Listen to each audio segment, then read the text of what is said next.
Hey, Dad. Hey, how you doing? What's up? How's it going? Being in Las Vegas, I'm kind of tired, but I'm enjoying the States. How you doing, Tired? Duncan? You working hard, working overtime right now? Yeah, trying to do what I need to do to try to save a lot of people's lives and stuff, especially with this, epidemic pandemic of coronavirus and all my experience of the years, working in the jungles and all the stuff I do. You know what I do. So this is a different point in my life where I've done enough push-ups in my life, so this is my moment in time to make a big difference. I love it. Well, for people who don't know, obviously, like this is my dad. He's the OG, I would say. We also call him Pops. My dad is a microbiologist. He's also a professor of virology in Germany, and he's the director of clinical research and education for the Tropical Pathology and Infectious Disease Association. So he's also a trauma surgeon, a veteran, and he's just an all-around badass. That's what I would say. So we're gonna just dive right in. We'll make this like short and sweet and quick. If you guys have any questions, like feel free to write them, and I'll try to like pay attention during the live stream and get them answered. So, okay, first up, Dad, can you tell us what is the coronavirus? Well, I mean, the real thing on the coronavirus is we define viruses as DNA or an RNA. This coronavirus is an RNA virus, and it has a lot of capabilities. The coronavirus is a virus really of animals, really of bats. It's been around since 1960, probably a lot longer than that. And what's happened is that this particular coronavirus was discovered in 1960, and it just happens to jump into man. Back then in 1960, it came from bats. We know that the coronavirus itself the bats carry about 400 different types of coronavirus. And we know for a fact out of the 400 coronaviruses, three affect human beings. That's SARS, that's MERS, and also this particular COVID-19. And the bottom line, at the end of the day, the coronavirus is an RNA virus, and it is very smart. RNA viruses have the ability to mutate all the time, and that's why we're having such a big problem with this particular virus, because it's RNA mutagenic capabilities. I mean, it's far worse than influenza and a lot of the other diseases. So, when you talk about the origin of the virus, I know you said that this particular strand of the coronavirus, is that the right terminology? Strand? Mm-hmm. It comes Mm-hmm. from bats. Right. Mm-hmm. So, Mm-hmm. how does that get transmitted into human beings? Well, most of the time that a lot of people don't realize that these viruses are naturally in animals themselves. That's their host. And for example, when we talk about the bat's been around since the prehistoric times. In fact, bats carry over 1,000 different RNA viruses. So what usually happens is that man encroaches in their territory, deeper in the jungles, or they do something exotic. So for example, the bat doesn't get rabies. The bat doesn't get coronavirus. The bat doesn't get diseases. So what happens is we get in contact with this particular animal, i.e. a bat, could be a cat, whatever. And then what happens is we're eating the bat or we're drinking the blood of the bat, and we're doing some of these practices that some of these people do in these foreign countries. You get what we call the words called spillover or spillage. Hmm. That virus jumps into the human beings. Some of these people think drinking bat blood makes them younger again. Maybe they don't Wow. cook their meat, I or need what some of happens. that. Well, I don't think you want this particular one, No. but this particular coronavirus is different because right now, it's 8 strains now. It's mutated. The strain that we see now here in the United States and Europe and South America is not the same strain that came out of Wuhan. It is Hmm. different. It's 8 different strains now circulating in the world, getting ready to do another rotation. But there are 2 strains of that called the L strain and S strain that affects human beings. And now we're starting to see patients that have 2 different strains at one time. So the bottom line at the end of the day is a very mutagenic, very pathogenic organism, RNA virus, and it has a lot of capabilities. Okay, well, you always talk about old world meets new world. When you say that in relation to viruses, what do you mean? Well, when we think about pandemics and diseases themselves, how diseases impact people, a lot of times what happens is the old world meets the new world. For example, When Columbus came to Hispaniola, which is Haiti and Dominican Republic, many, many years ago, the old world brought smallpox, and that's why all the Indians were wiped off the island. I.e., when the Pilgrims came to the United States, old world met new world. The people in England have lived through the smallpox epidemics. They lived through the Black Plague, and they brought diseases to the American Indians, which was a new population, and it devastated them. And so what's happening with us is the same analogy, is that we haven't been exposed to it. And so now what happens is this virus is given the same type of, I would say the same type of, relationship to what happened in the past is what's happening to us. So everybody on the planet will be exposed to coronavirus. That's a fact. And then what's going to happen is that as we go through this cycle, people are going to get, some people get immunity, some people are not going to make it. But at the end of the day, after this thing cycles for about 2 or 3 years in our society, we'll start getting people to have immunity. And another example of that is what's happening now in South America. There's a group of Indians, about 50,000 of them in Brazil. A doctor left there March 6th, went to Europe, came back to this population of Indians in Brazil, and he affected half the people. And so the Indians are starting to die of coronavirus as we speak in South America. So new virus into a new population, that's what's happening. So that's one of the things I was going to ask you. What is the global impact of the coronavirus? Well, the global impact disease is exactly what it is. It's changing society. If you look back in 1918, the pandemic that wiped out half the world, that pandemic, a lot of people don't realize the pandemic in 1918 went on for 2 years. It went from 1918 to 1920. So this is going to go on for a minimum of 2 to 3 years. But my birthday is April 27th, so I was hoping it could end before then because it's Taurus season, baby. So seriously, you think that this could go on for how long? This pandemic, and then I want to talk to you about how you catch coronavirus, treatments, etc. But how long do you really think this is going to go on? You want me to give you Dr. Rollins, or you want me to give Daddy's version of it? Which one you want? I want you to do whatever is not going to give me anxiety here in New York, okay? This is going to go on for a while, folks. That's just the reality. And people are going to get themselves, the bottom line at the end of the day, this is going to go on for a while. It's going to at least be on, it's going to be going on for at least 2 years. And what I mean by 2 years is society is going to change. It's going to impact everything from economics, social, the whole 9 yards. People trying to understand what social distancing, which is really quarantine. How do we function in the new world? It's going to change everything. How we communicate, how we love people. People that are poor are going to be really poor. Yeah. You look at what's happening in South America now. People are quarantined with military folks on the streets, arresting people. People have to live. So it's going to change the way we behave, the way we see people, and how we protect ourselves. Going back to basic hygiene and all that good stuff. So it's going to change everything. How we're talking right now, social, communication on the internet. Right. How do you go to a restaurant? How do you look at somebody? How do you? So basically, our whole lives are about to be flipped upside down, is what you're saying. Well, okay, I don't know. Got it. Yeah. So okay. How do we got to know more about the coronavirus, COVID-19, right? How is it transmitted? So we all have the rumors we hear, what we're told on TV, but what is a general good rule of thumb? Staying away from people 6 feet at least, coughing and sneezing, avoiding people in that way. How long does the virus live? How do we stay away from it? Well, the reality is that this virus, like I said earlier, has a lot of capabilities. This virus has the ability. What we want to define is that the word that people need to understand is how do we define what effective fitness is? Effective fitness means how does the virus infect people? Well, this virus has the capability of affecting people not just through aerosol, respiration.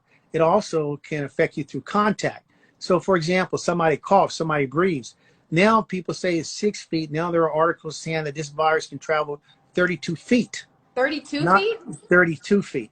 Not 6 feet, but 32 feet. Wow. In some studies, depending on what the wind currents is. When I was in biological warfare in the military, we used to put viruses in the San Francisco Bay and watch the wind currents from cars travel to see how far a virus can travel. Also, this virus is through respiration and secretion. So people can blow their nose, they can spit, They can get it on their hands. Ugh. They can touch the gas handles. They can touch tables. And this virus has capabilities of living 2 days up to 25 days, depending on what the conditions are. And what kind And of surface it is, right? Because they say like metals and plastics, it lives on those different surfaces at different lengths. It's different surfaces depending on what the temperature of that particular surface is, the humidity, dry temperature versus all that stuff. So this virus has a lot of capabilities, and also it can be transmitted through feces, diarrhea. So this virus has a lot of capabilities. A lot of people don't realize. Yeah. So diarrhea. like your toilet could potentially just be like a virus. Absolutely. This virus affects not just the your lungs, it affects your heart, it affects your liver, it affects your kidneys, and it affects your gastrointestinal tract. And a lot of people, early signs and symptoms of people have diarrhea. And so that means they're shedding some of the virus in their stool. So we have a lot to learn about this virus, but it has a lot of capabilities versus influenza, where it's just all pulmonary. And, sorry about that. Wow. Oh, no, you're good. Don't say sorry. We're live. We're hanging out. So I've heard like a couple people like saying they've gotten tests or they're not able to get tests because they're only testing people who have like severe symptoms or they meet like a certain age requirement. First of all, can you tell me like what is the test that they give you when you're getting tested for the coronavirus? Well, like when I go in there, like what happens to me? Well, the test that they're trying to do is what we do is called PCR. It's polymerase chain reaction, which we use is we look at the RNA. We're actually looking at the nuclear material to make that diagnosis. So we get a sample, we take that sample, we get the RNA, we break the RNA, we put it in a tube, and we take the RNA and we put it in a machine that can match that genetic pattern through what we call TaqMan machines. It comes back positive. This is 100% confirmatory, 100%, but it's very expensive. So how do they take the sample from a human though? They can take it through your nose. They can take it through your mouth. Even so like swabbing up your nose, swabbing your throat, like what? Throat, and then also taking blood. But at the end of the day, the primary diagnostic, which is the most expensive one, is this PCR. The second one, what they're trying to come up with is to take your blood and see if you've built up antibodies. And that's the second one, but they haven't really developed that test yet. But the PCR is difficult. What's happening is that it takes sometimes 1 to 7 days for them to get results, and these people are infected. So a nurse gets tested, and she's out there going back to work, infecting other individuals. Right. So that's the lag time. And the biggest problem that we have here in the United States and worldwide is that we haven't tested everybody. We can't, we don't have the capabilities, and that's why we're so far lagging. So in one week, I wouldn't be surprised if there's 500,000 cases in the United States and up to 25,000 people dead. So you think that we should be testing everybody, like absolutely everybody should just get a test? And like that could be supplied to us by the government, like, or like the World Health Organization, like who should be responsible for like making sure we're all tested, or is that something that we should be doing? Well, and the bottom line is that, and that's where people make the mistake. You're not going to just get one test. Everybody in the world, everybody in the United States needs to be tested because, and we're not talking about one test, we're talking about 3 or 4 tests in a year. Mm-hmm. Because that individual, it was positive, they work at a restaurant, they go to the restaurant, you go there for dinner, and they're coughing, hacking, maybe they're asymptomatic supercarrier, you're infected. Don't make the mistake that somebody in Idaho, in Pocatello, or some country town in Mississippi cannot be ground zero. And so we have to test everybody. So when people talk about the test is not just one test. The test itself is going to be multiple tests over years until we actually really get control of the coronavirus. Wow. So if I was to get the coronavirus, what is the standard treatment? Like we've all heard in the news, like they say certain drugs, like malaria drugs, etc., can help treat it. And what is it really about the virus that makes you sick? Is it the virus itself, or is it some kind of infection that you get post-virus? Well, it's a combination of both. The bottom line at the end of the day, and, Dr. Fauci, he will back me up on this. There is really no treatment for RNA viruses. There's no real treatment for Ebola. There's no real treatment for influenza. There's no real treatment for coronavirus, SARS, or MERS. So what we're trying to do is that we're trying to come up with strategies to inhibit the proliferation of the virus in the cell. But people need to understand these viruses are intracellular. A coronavirus is an obligate intracellular parasite. So you breathe the virus. Break it down. What does that mean? What it means that when you breathe this virus into your lungs, this virus goes inside your lung cells. It goes inside your kidney cells. It goes inside your heart cells. It is very difficult for our immune system to attack cells that are inside. This virus is similar to HIV. Let's be real. HIV lives inside your lymphocytes, your cells that are responsible for the immune system. So this virus has a lot of capabilities. So when we say obligate intracellular parasite, the virus lives inside the cell. So when we talk about treatment, they're talking about, Rismavir. They're talking about And what are these malaria. for? Remdesivir is a medication we use in HIV patients. And what that medication does is inhibits the RNA-dependent polymerase of the virus. Every virus has an RNA-dependent polymerase, which is a protein that allows it to read. So our strategy is that we can inhibit this particular protein that allows that virus to replicate, then we can stop the virus. And that's very difficult because the virus is mutating, the virus is inside the cell. And so a lot of the strategy that we're trying to do is trying to keep the virus from getting inside the cell. Now, everybody's talking about this malaria medication that people are touting, but there's no real studies on that. People are talking about some guy treated 600 people on malaria medication, has 100% viral thing. You got OBGYN guys quoting people, the French people. Well, So the French, basically, like, we don't know what the actual treatments are until the studies are done. yes, because people Okay. we haven't done the clinical trials and people are taking a big chance. I've written in my career probably 1,000 prescriptions for malaria. I've treated 1,000 patients in the jungles with malaria medication, Plaquenil, and it works very well on malaria. It's a parasitic medication, but the malaria medication also has the ability to help with people with lupus and also rheumatoid arthritis, which is an anti-suppressive. So that's some of the ideal and the actual trying to get a vaccine. You're looking at 2, 3, 4 years from now, and I can guarantee you the virus 3 or 4 years is not going to be the same virus as today. It's going to mutate. Okay, well, I want to see if anyone has questions. I Okay. think I saw one about someone asking if we should keep our houses hotter or colder. Like, should we be running our, temperature? Yeah, should we keep our houses running hot or cold then? To be honest with you, I think you should run it the way you're comfortable, because a lot of people think that this virus does not fit the normal dogma. People think that, with influenza is used in January, February, March, and then when it gets warm, it goes away. This virus is not going away, folks. In fact, down in South America, Africa, these countries that are below the tropical cancer, the equator, their cases are going to explode in about a month. So this virus works in heat, it works in cold, it doesn't discriminate. So you can do whatever your temperature you want to do. It's not going to make a difference. Wow, okay. That's interesting. Okay. Someone else wants to know, is there something we can take in a prophylactic way to help us should we get it? No, the only thing you can take prophylactically is, is trying to have a healthy diet, i.e. making sure that you, taking vitamin C, vitamin D. Zinc? What?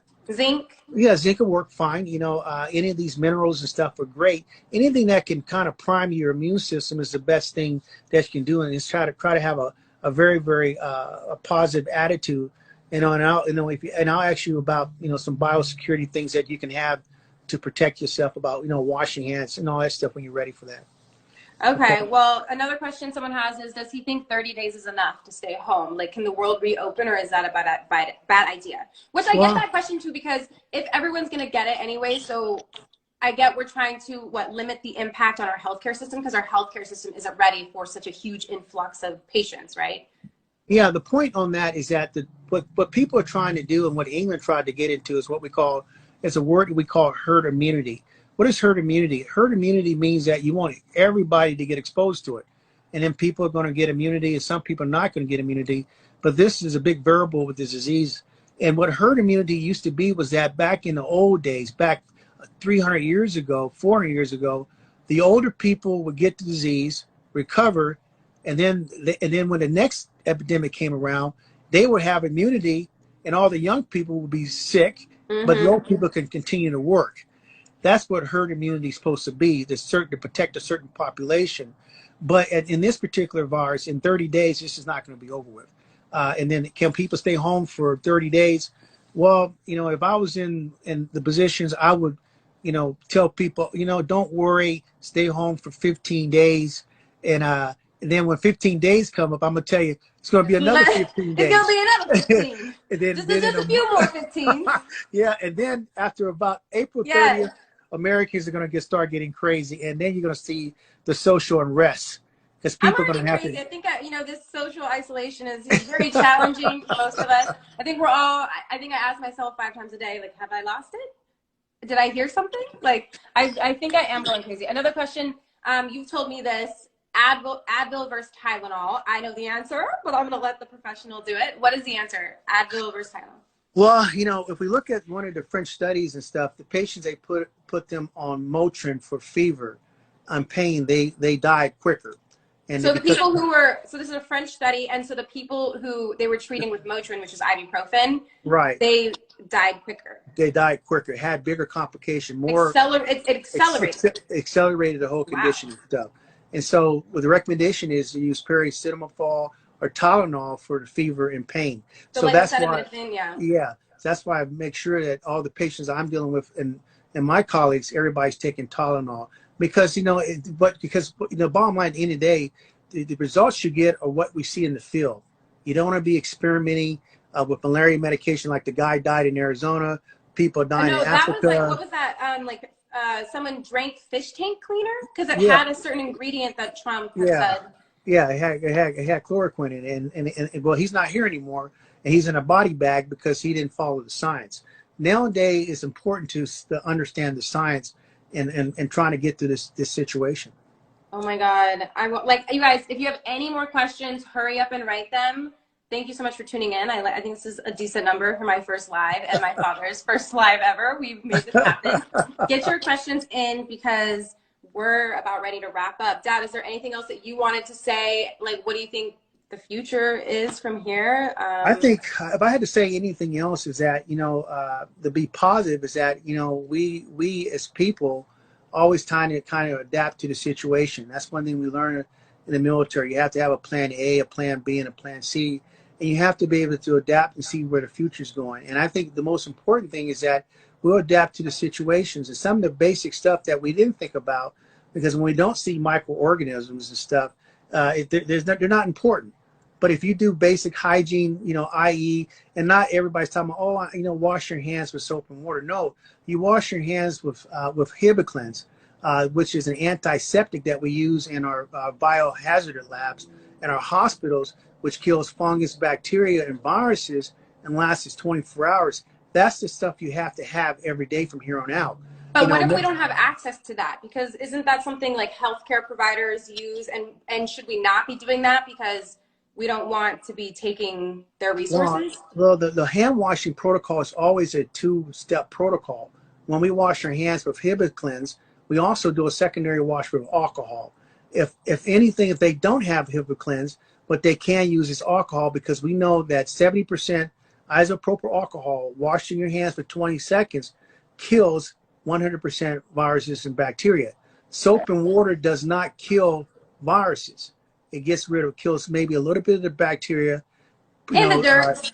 The dead skin. But people don't realize that viruses stick to your skin. They like the contact. So a virus gets on your hand, it stays there. You touch your face, the virus gets stuck to your face, gets stuck on your clothes. That's part of the mechanism of action of the virus and transmission. Okay.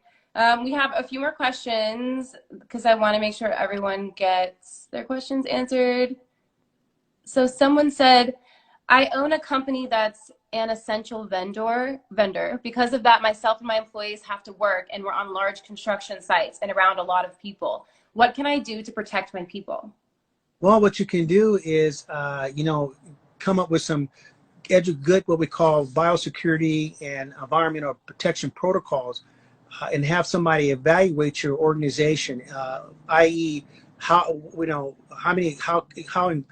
example, how are people washing their hands? Are you guys wearing masks? Are you, what are you doing for personal hygiene? What are you doing for protection? How much exposure you had? It's funny, we have our military here in the United States, and I was watching CNN about an hour ago, and they're showing the National Guard guys in New York City, where you're at right now. And guess what? All the soldiers were like 1 feet away from each other. So the military guys are not even following standard Yeah, I saw a 6 stat feet. on the NYPD, and like the rate is crazy with how many people Yes. are off work right now because they have COVID-19 Yeah. as So well. if she needs to, tell her to contact me. I think it's a boy. I think this boy, if the boy needs to contact my dad, slide into the DMs. This And is we can design protocols. So for not the protocols won't just be for the day; they're going to be for tomorrow in the future, because you have to get back to work and you have to protect your employees.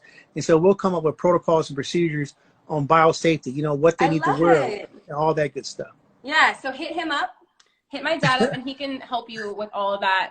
How to like implement rules and regulations throughout your company and like really protect your employees and be safe. Another person wants to know, can you do Theraflu instead of Tylenol, like before bed to sleep through the night? No, Theraflu, that's not going to work at all. I mean, just stick with the basics. You know, everybody's trying to become exotic and stuff. If Just you do stick like with what? Tea, lemon, like water, and like Tylenol. even vodka. I don't know about that. I feel like that would give me a hangover, not a cure. I'm trying to have a little Someone humor too. wants to know, once you get it, can you get it again? Yes, the most important thing is that's where people make their mistake at. And what's happening is that, once you get this disease does not confer immunity. So what does that mean? So if you come back and you're positive with this coronavirus and you get through the symptoms and you survive and you get on the other side, and then all of a sudden you're very happy that you made it, you can be reinfected. And they're showing now that 10 to 15% of the people that get the disease are being reinfected again. So you take 100,000 people, do 15%, that's 15,000 people. So you always, when you get over this disease, you have to still use good biological safety protocols to protect yourself. So this is not just a one-time shot. You're going to be doing this for a while until this COVID pandemic kind of goes through our system. Okay. Thank you, Bianca. She said my skin is looking great. Someone else wants to know, Dad, what is the #1 worrying symptom? Number one, what? Worrying. Like if you get this symptom, you should be worried. Maybe this is how I'm taking it. I'm sorry if I'm freaking you out. But like you should take this symptom and be like, I need to go to the hospital and like be worried that I'm in bad shape, maybe? Is that what you mean? I'm dramatic. No, I'm sorry, guys. I'm going to give you an example. I got a call last night from Montgomery, Alabama, from a nurse. A nurse that called me last night. She was 2 weeks ago. She had a patient. The patient was going for a pre-op. The patient coughed in the room, and nobody thought about it. And the patient ended up getting a COVID-19 test, came back positive. Well, she called me yesterday because the last 2 days she had a very, very, very, very painful, painful throat. She had a very non-productive cough. She had a fever, and she had chills, and she had nausea and diarrhea. And so these are the main symptoms you need to be looking for, not just based off fever. Okay, wait, so list them again. These are the main symptoms to pay attention to. A very, very painful throat, okay. A non-productive cough, nausea, diarrhea, and then you can have a fever too. But these are the main ones that you see with this coronavirus. And this is from a nurse that I, took care of last night in Montgomery, Alabama and stuff. So another friend wants to know, how at risk am I with asthma? Well, I mean, any pulmonary insult condition, asthma, COPD, a smoker, if you already have some type of pulmonary problem, this virus attacks your pulmonary, so you're already immunocompromised. So your disease is going to be a lot more worse than somebody that just has normal lung capacity. So the most important thing for you to do is make sure that you don't get the disease. And if you do get disease, make sure you get an early and demand treatment and get treated early, because you've already immunocompromised. Oh my goodness. Great information. Okay, cool. I think we answered everybody's questions. Okay. If you guys want us to keep doing these live sessions, let me know. Let my dad, Dr. Rolling, know. His Instagram is Dr. Rolling. Pretty simple. I might have suggested that because I thought it was a good name. But yeah, so hit us up, DM us, and we'll try to make these happen more often. Thanks for watching. Say goodbye, Dad. That's what we do in television. We sign off. You know what? This is, I've been waiting for you to do an interview with me for years. All this stuff, Al Roker, and you're interviewing Van Diesel and Sigourney Weaver and everybody, and all these movie stars, and I finally get to be with you live. Everybody, I created her. That's my baby girl. I feel good because you know what? Typically in my interviews, I might have some nerves, which I'm not gonna lie, I did get a little nervous coming on because I was like, whew. I just hope he doesn't embarrass me. But you didn't, of course. I was just like, don't say anything about the bottle and me throwing the bottle as a child. That's my dad's favorite story. So we're not going to go there. No, we're not going to go there. No, thank you very much, Jordan. I hope that this was good for your friends. I was glad you asked me that because I think it's important for your generation to understand that. I mean, and the younger generation, because people are not taking this stuff seriously. And these people that went down to spring break and they're thinking this is a party, when we're putting you in a body bag, you won't be laughing. And so people need to take this stuff very seriously because this is a game changer. And so I'm going to try to give everybody the best information. And I look forward to coming back next week and maybe we'll do another one. I can't believe I've been trying to get you to come to Peru and do a jungle story on your dad, me and the Amazon. One day, you know what? This is the thing is I'm building my empire. I'm building my own production company outside of everything that I do with Billboard and BET and the brands that I work with. So when my personal production company is up and running in full-fledged, that's definitely on the docket in my unscripted department. We're heading down to South America and we'll do a doc on you so people can really get to know you and see all the marvelous work that you're doing for everyone. Well, I tell you something. I want to tell you thank you very much. And I'm very proud of you. You're my little superstar, my little baby girl. I used to, change your diapers. Okay, let's go. We got to go. Bye, guys. Bye, baby. Love